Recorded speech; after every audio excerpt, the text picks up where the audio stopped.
In the EU, you are free to live and work in any country you choose, study abroad, or sell and buy safe products on and offline.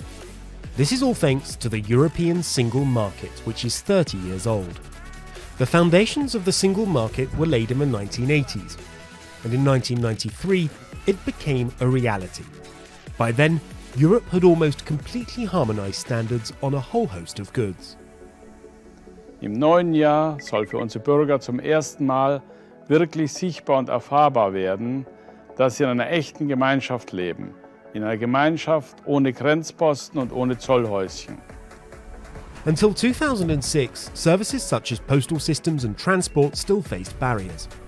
The European Parliament adopted numerous directives to make them more easily available across the EU. But the 2008 economic and financial crisis put the achievements of the single market at risk. In 2010, Parliament called for new momentum by focusing on protecting consumers and improving the market access of small businesses.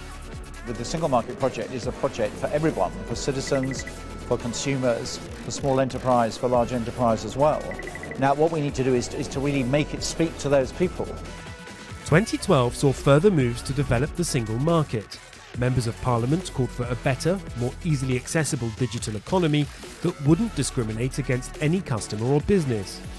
Part of that was abolishing roaming charges within the EU from June 2017.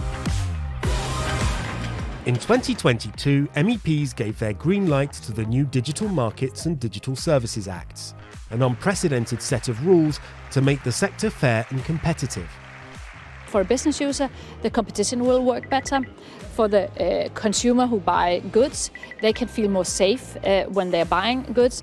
The Digital Markets Act will introduce a new era of tech legislation, and in the future it will be the big tech companies that will have to prove to authorities that they abide by the law.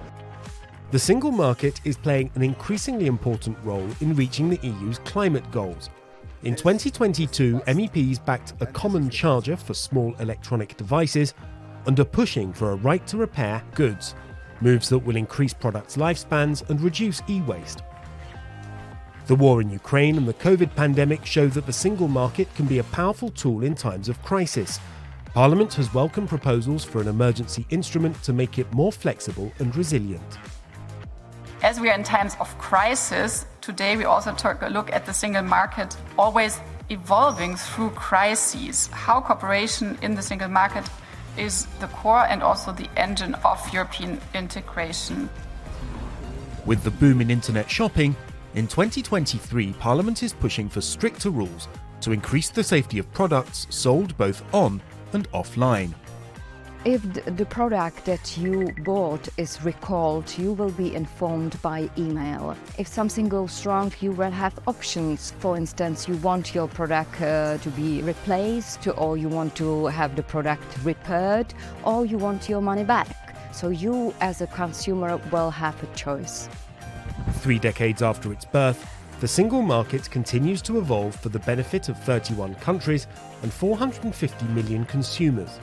The European Parliament is shaping the path for safe, diverse and fair conditions on and offline.